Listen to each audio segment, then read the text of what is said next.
La segunda multiplicación de los panes. En aquellos días se juntó otra vez muchísima gente, y no tenían nada que comer. Jesús llamó a sus discípulos y les dijo: Siento compasión por esta gente, pues hace ya 3 días que están conmigo y no tienen nada que comer. Si los mando a sus casas sin comer, desfallecerán por el camino, pues algunos de ellos han venido de lejos. Sus discípulos le contestaron: ¿De dónde podemos sacar en este lugar desierto el pan que necesitamos?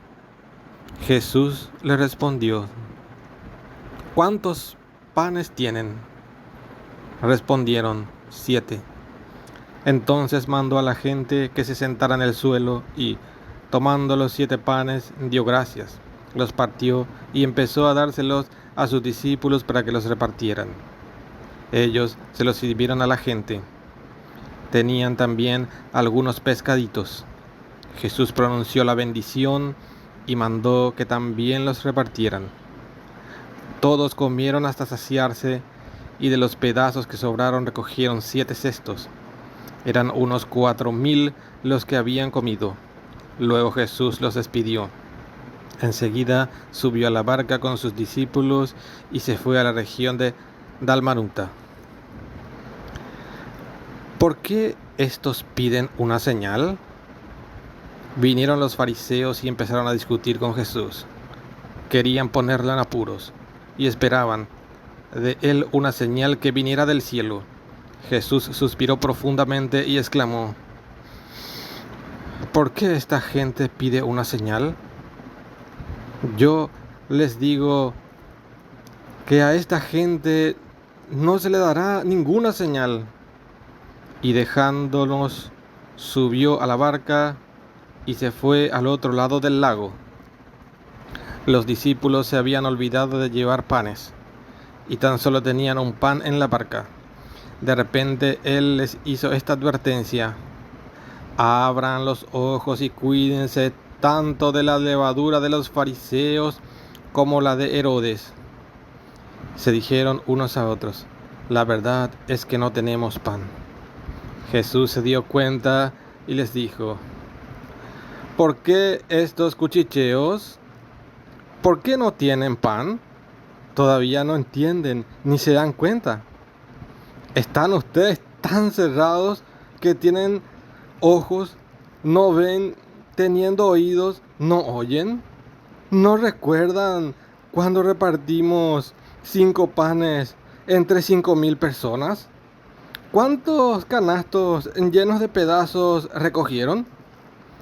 Respondieron: 12. Y cuando repartí los 7 panes entre 4,000, ¿cuántos cestos llenos de sobras recogieron? Contestaron: 7. Entonces Jesús les dijo: ¿y aún no entienden? El ciego de Betsaida. Cuando llegaron a Betsaida, le trajeron un ciego y le pidieron que lo tocara. Jesús tomó al ciego en su mano y lo llevó fuera del pueblo. Después le mojó los ojos con saliva, le impuso las manos y le preguntó: ¿ves algo? El ciego empezaba a ver, dijo: veo como árboles, pero deben ser gente, porque se mueven. Jesús le puso nuevamente las manos en los ojos, y el hombre se encontró con buena vista. Se recuperó plenamente y podía ver todo con claridad. Jesús pues lo mandó a su casa diciéndole: ni siquiera entres en el pueblo. El centro de toda la actividad en Galilea estaba por primera vez allí entre el Tiberíades y Cafarnaúm. Los evangelistas quisieron mantener algunas diferencias entre los dos relatos. El primero de los panes y de los pescados y el número de los participantes. Pero el número de canastos, estos canastos eran de mimbre rígido que utilizaban los judíos, y de cestos que eran unos bolsos plegables de los griegos que se llevaban después del milagro.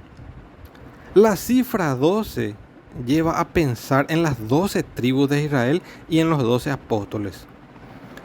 En cambio, la cifra 7 recuerda a las 7 naciones paganas de Canaán y a los 7 evangelistas de la primera comunidad griega. Esto se puede ver en Hechos de los Apóstoles 6. Las dos multiplicaciones se convirtieron en el símbolo de una iglesia cuyas comunidades, tanto judías como griegas, compartían la misma fe y celebraban la misma Eucaristía.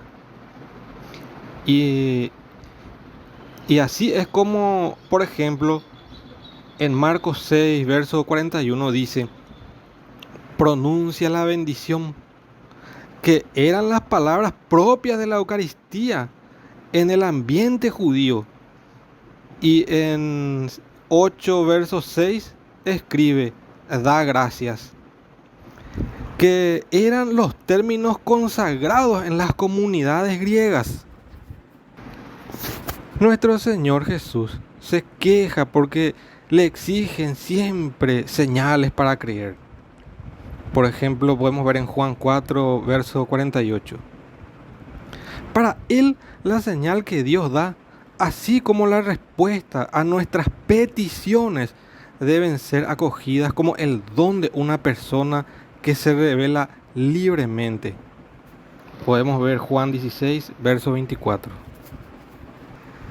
Y algo sumamente importante hasta el día de hoy, que Jesús mismo les advirtió a sus discípulos que tuvieran cuidado con el espíritu de los fariseos. Pero bastó un detallado material, o sea, el pan olvidado, para que lo entendieran todo al revés. Jesucristo le reprocha a los fariseos, que hoy en día son los protestantes. Temía que los apóstoles, siendo gente muy sencilla, se dejaran impresionar por el prestigio y los conocimientos que tenían los fariseos. Es muy importante destacar que Jesús estaba de acuerdo con los fariseos, pero en muchos aspectos de su interpretación de la Biblia. No así con el espíritu que les movía a ellos. El hecho de pertenecer a una élite verdadera o pretendida nos lleva a cultivar nuestra imagen y por consiguiente también las apariencias, tomando distancia de los pecadores y de la gente común. Tal es el sentido de la palabra farisim, que quiere decir separado. Ese ambiente más selecto favorece todas las ambiciones y desde luego, como dice Jesús, la hipocresía pasa a reinar. Aquí tenemos un caso verdaderamente único en el que Jesús le toma de la mano al ciego y le lleva fuera de la aldea.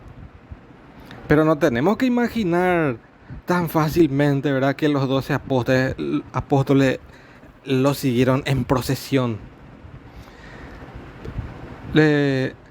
Luego de la curación en 2 etapas, se sabe que cuando un ciego de nacimiento recobra la vista, necesita de toda una educación para comprender lo que ve en sus ojos. Eso, no obstante, Jesús había sanado a más de uno, como sucedió cuando sana a paralíticos.